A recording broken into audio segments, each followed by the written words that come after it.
How to make sure your ID is approved for Shopee Pay verification. Sundin ang mga sumusunod para masiguradong approved ang iyong Shopee Pay verification. Ibigay ang mga tamang detalye. Siguraduhin tama ang information na ilalagay sa ID field, ayon sa mga detalye ng iyong ID, at kumpletuhin ang lahat ng dapat sagutan. Dapat madaling mabasa ang mga detalye. Huwag takpan ang anumang information. Tanggalin ang mga sticker, kung meron man, na nakaharang sa mga importanteng detalye ng iyong ID. Tanggalin muna sa case ang ID bago kunan para makaiwas sa glare. Siguraduhin na ang mga detalye ay malinaw at tugma sa iyong nilagay sa mga field, halimbawa, spelling o mismatch sa pangalan, ID number, at iba pa. Para sa guidelines ng passport verification, siguraduhin ang passport ay may prima sa signature line ng page 3. Siguraduhin magkasama sa isang frame ang pages 2 at 3 ng iyong passport ay latag ng maayos para siguraduhin malinaw at nababasa ang detalye ng iyong passport. Dapat valid ang mga ID. Hindi tatanggapin ng Shopee Pay ang mga expired na ID.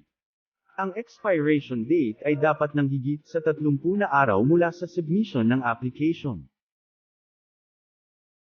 Dapat sa ID ang iyong buong pangalan, birthday, picture, at ID number. Ang mga iyon ay dapat malinaw para mapadali ang identification. Siguraduhin na ang ID number na nilagay ay tugma sa nakasulat sa ID. Ang mga sumusunod na ID lang ang aming tinatanggap. Pwedeng magbago ang listahan ng walang abiso. Para sa mga foreigner, ay submit ang mga litrato ng harap at likod ng Alien Certification of Registration dito. Para sa PhilSys ID, ay submit ang litrato ng likod ng ID dito. Malinaw dapat ang selfie na hawak ang ID. Iwasang magpasa ng malabong selfie kasama ang valid ID.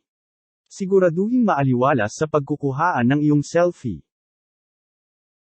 Tandaan, madiin naming sinusunod ang One Shopee Pay Wallet per User policy.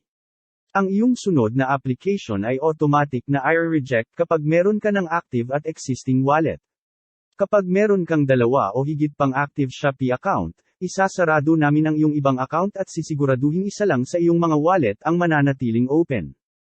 Iko-contact ka ng aming Shopee Pay team para pag-usapan ang mga susunod na action: confirmation of multiple accounts, transfer of balances, closure of accounts.